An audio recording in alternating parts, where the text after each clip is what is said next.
Okay, hello friends. So first of all, ignore the dust on why it's struck. It needs to be washed. Okay, but I'm here to talk about something very important. When Wyatt gets out here, he's probably gonna laugh at me, but I don't care. This is what we're talking about.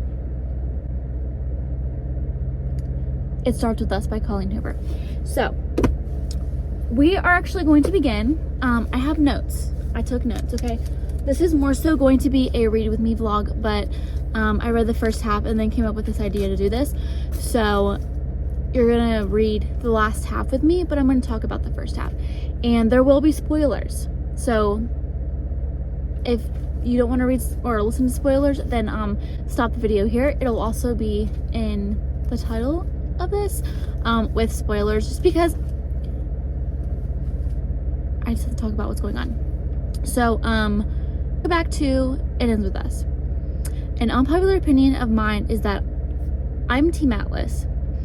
A lot of people say that we didn't get enough of Atlas in the first book to even say that we're Team Atlas, but I disagree. I feel like just seeing the love between him and Lily, and then the journal entries that she wrote, knowing as they could be, they told us a lot about Atlas and their relationship together. But we 100% learn in the first book that you can't be Team Ryle. Like, there's no possible way. If you're Team Ryle, then you need to reread the book. Just manipulative and narcissistic, and we all know that. But I'm a hopeless romantic, so Atlas is just a yes for me. So let's now go into It Starts With Us. We meet a new character, which is, as we know, if you've read it, is, okay, again, if you're still watching this and you don't want spoilers, I'm going to give you spoilers, so click out. This new character is Atlas's brother, Josh.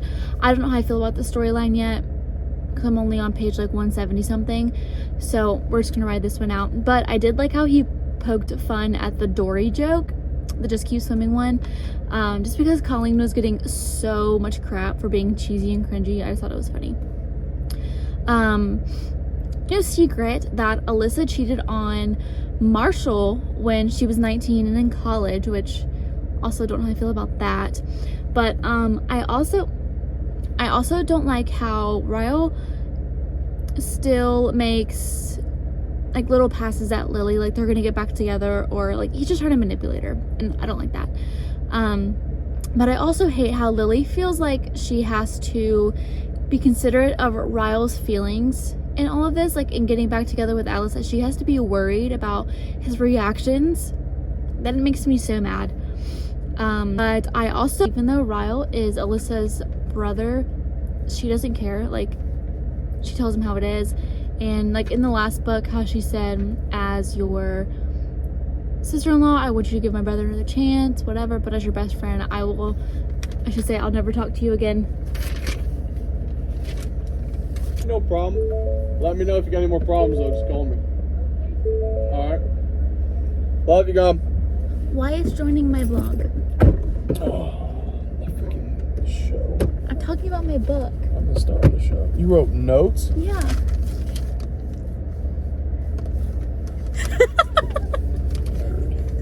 Last time I wrote notes, actually, I think I write notes for work every day.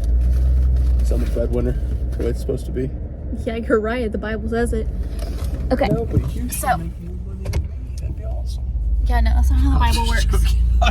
She's waving. So, oh, he's gonna think you. Oh, sorry, buddy. I did not mean to honk at you. Okay, so No, I wasn't meaning to honk at you.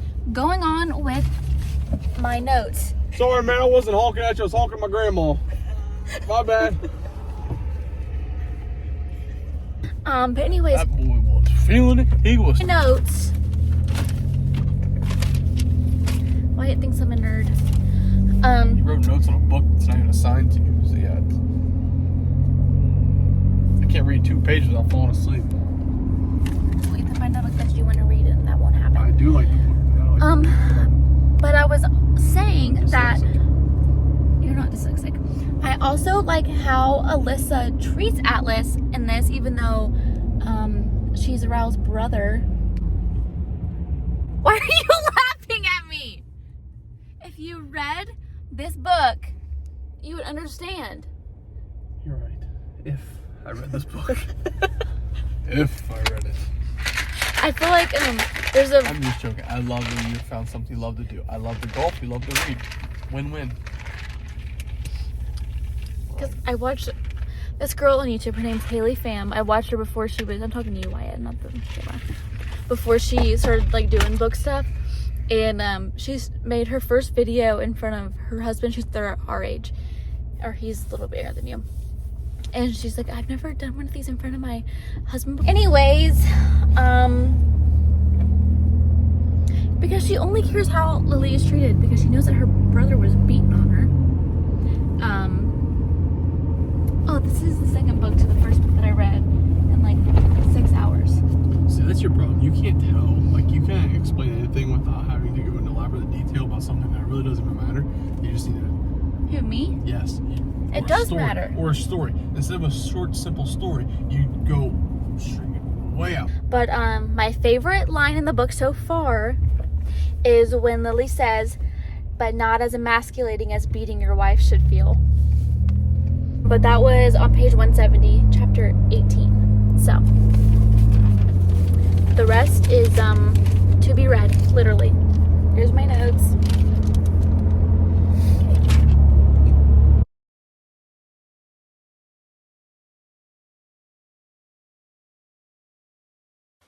Okay, hello world, I'm back.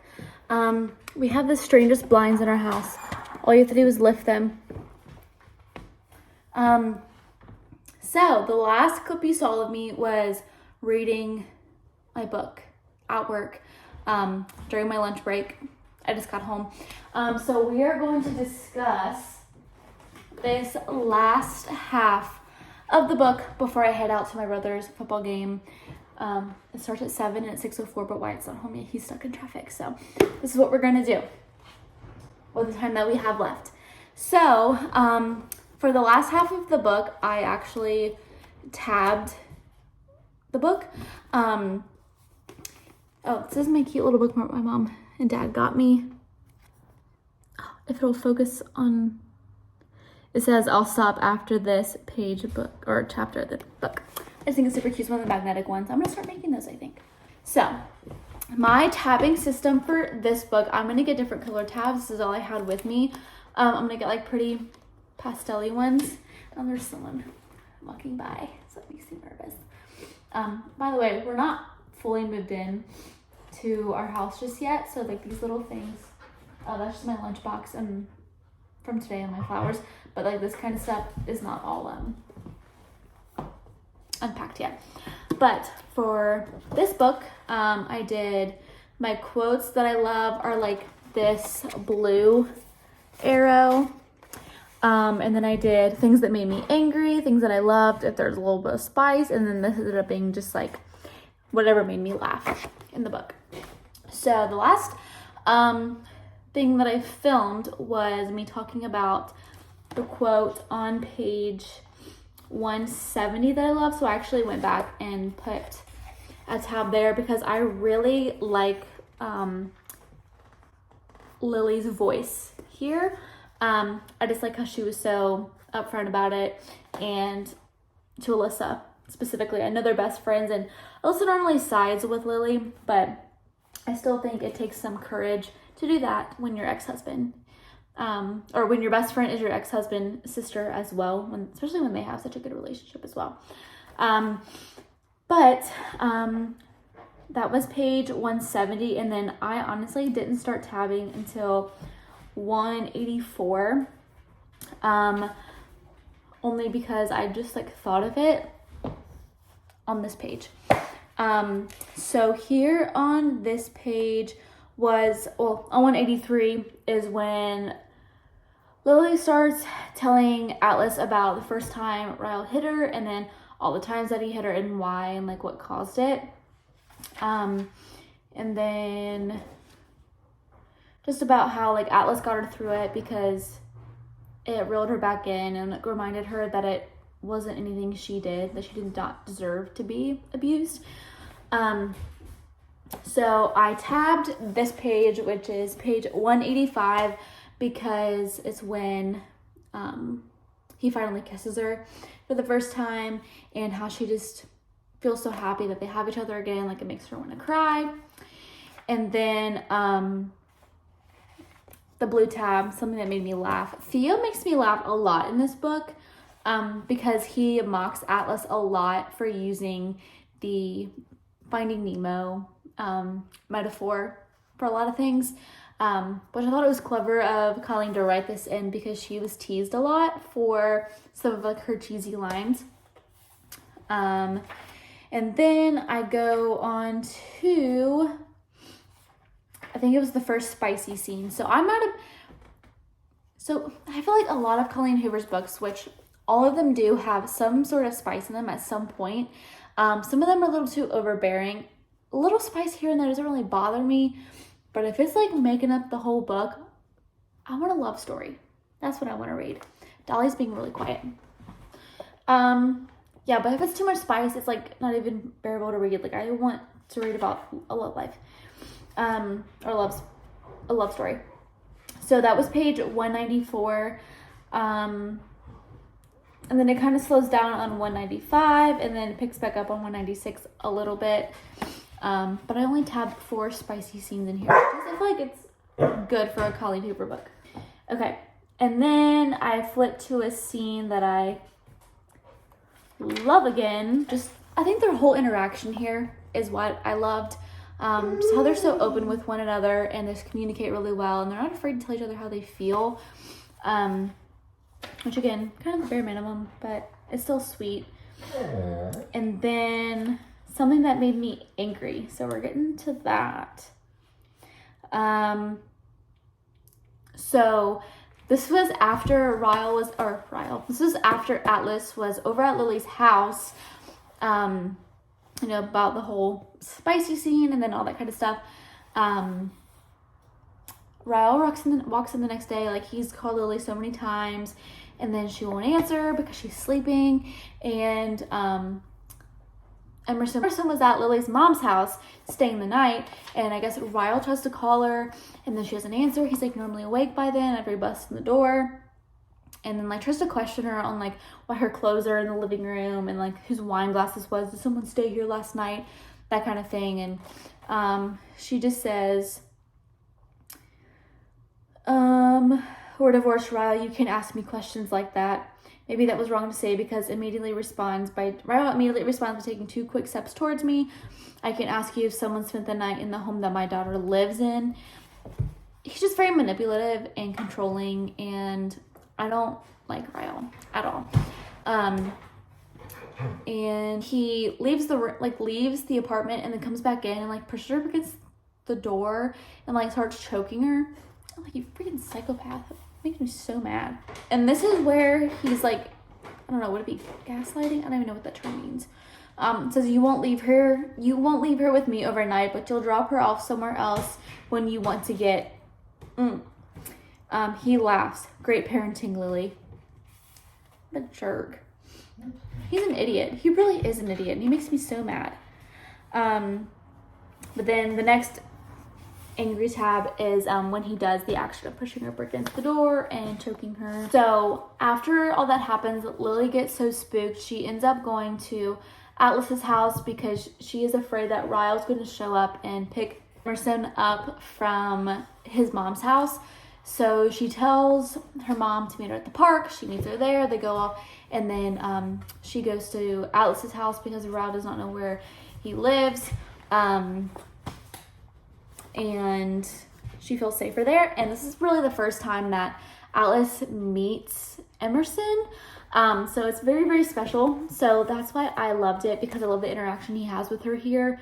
Because he says, this is a hugely significant day. Even if I don't see Emerson again for months, this could be the first day I'm spending with someone who might one day end up becoming my daughter. So I thought that was so sweet. And we go through here. Talks about like really getting help from a lawyer to do all that kind of stuff. And then this is my next mad angry tab. So when Lily mentions that she is going to get a lawyer, and that or not get a lawyer, but like speak to her lawyer, because he sent her some freaking psychotic text messages about her things that are none of his business. She's like, well, I sent those to my lawyer, and then he gets mad or whatever. She had Lucy stay, which I feel like Lucy she was kind of iffy for me in the first book, but I like that she was there and like with Lily, and just kind of like the moderator made things safer for Lily. But he was like, oh, Atlas is the one who told you to get a lawyer, wasn't he? And so she was just quiet, and then Lily calls Atlas and like, just so you know, like, he's angry, just in case he shows up there. And then he busts at the door. She's like, Lily, I gotta go. Didn't really tell her. And then Rao tries to beat him up, or tries to whatever. And Atlas like speaks a lot of sense into him. I honestly want to say, in the end, like, Atlas is the one who gave Ryle a reality check. Besides the conversation that happens later. But that was my tab when he showed up at Corrigan's and started hitting Atlas. And then there's another spicy scene here that is on page 254. 54, it slows down on 255, kind of like not as spicy. Okay, Lily's birthday party, that's what it is. Or not Lily's, Emerson's birthday party. And then another spicy section happens on page 259. And then I'm going to skip through. So right now I'm just telling you my tabs, and then I'll kind of explain overall what happens. Okay, so this is page 268, and this is an interaction between Josh and Lily. There's really nothing significant in this scene besides I feel like it's them connecting, and Lily just making Josh feel a little bit more comfortable and like welcome and stuff.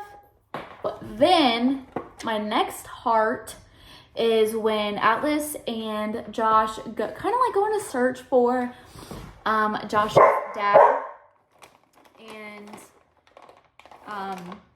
Josh is only 12 years old, but he makes like the very mature adult decision, saying like, you know, my parents don't deserve me, this kind of stuff. You can tell it makes him sad. But I really just love Atlas and Josh's interaction here. And how Atlas says, they took 12 years from us, Josh. I don't think I can forgive them for that, but I won't upset you, or I won't be upset if you want to forgive them. I only ever want to be honest with you, but you are your own person, and if you want to give your father a chance to get to know you, I'll put a smile on my face and walk you straight to the door. You just let me know how to be here for you, and I'll be here. Love page was just, again, Lily and Alice's interaction about when she's about to go over to Alyssa's house to have a spontaneous intervention with Ryle. And then Atlas is going to meet his mom to have a talk with her about him having custody of Josh, and then inviting her to dinners. And then Lily here just shows her appreciation for Alyssa and Marshall. I just love the whole dynamic of their relationship, with it being Ryle's best friend and sister. And I could have cried. So Josh had a school project that regards a family tree, and he didn't know what to do because he doesn't know his family. And so he just did him and Atlas. And it says he drew a tiny seedling sprouting from the ground with two small branches. One says Josh and the other says Atlas.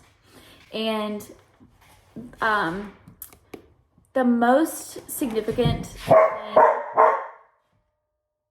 which is obviously significant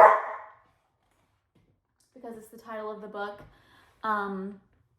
It Starts With Us comes from the relationship between Josh and Atlas. Josh says, it starts with us, and then talks about the family tree, which I thought was sweet. I wasn't expecting that, but you know Colleen Hoover and how she works. And then this is the letter that Atlas wrote Lily. When he left the next morning, she finally got to read it, and it's talking about the tattoo that she has because of him, and how when Ralph found out about it when they were still married, he bit her there, and she still has scars around the tattoo. And Atlas just explains to her what the tattoo means to him, and what he wants her to think of when she sees the tattoo. Then I put another one at the end of the letter because it says, I want to be an example for him. I want us to be an example for him and for Emerson, me and you, Lily. It's been 6 months. Move in with me. Because she told him that she would move in with him after 6 months and that he could propose after a year. You mean, do I need you to come home and give me a hug? I smile when he says that. Yes, that's exactly what I meant. Do you need me to come home and give you a hug? He nods. I do, Lily. Come home. And that's really the last thing that I tabbed in the book. Because at the end, the whole thing's kind of sweet.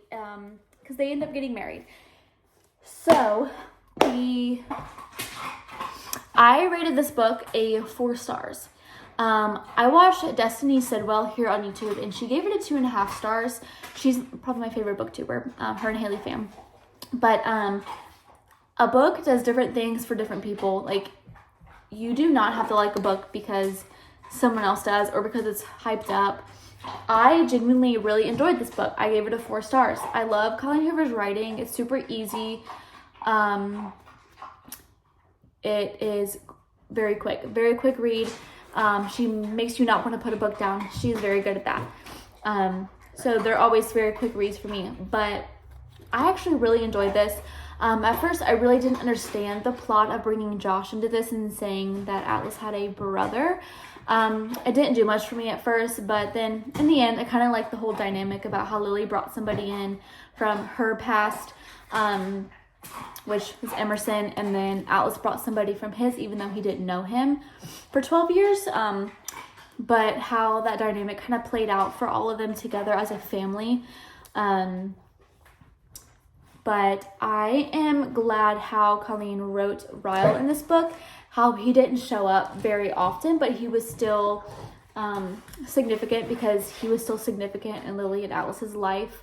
I wish it would have been a little bit more of a love story between Lily and Atlas. Don't get me wrong, it was a love story. You can see all my loves. But I wish it was a little more focused around just them two, and they didn't bring in the aspects of Josh, because I feel like that did take a lot of the book up, even though it was a beautiful part of the book. The sun's starting to go down, so this clip isn't as pretty with lighting. But overall, it was still very good. And then I think at the end of this book, she left it open to have a 3rd book written, me personally, because it ends with Atlas sharing his vows with us before going to get married to Lily, because they do get married, but it doesn't counteract and show us Lily's vows. Here, doll. It doesn't show us Lily's vows, and there's one part towards the end of the book where he mentions that he thinks he could be really good friends with Marshall if they were under different circumstances when dropped Lily off to Atlas and Lily. But at the end, it says Marshall walks in and asks Atlas if he's ready after he's done reading his vows, or like reviewing them. So it's definitely open for a 3rd book if she really wanted to write one. Colleen, please write a 3rd book to this and just talk about how sweet Lily and Atlas's life is together. Like, make them have babies and just be the cutest thing ever. I love Lily and Atlas. Yeah, so overall, I give it 4 stars. I enjoyed it.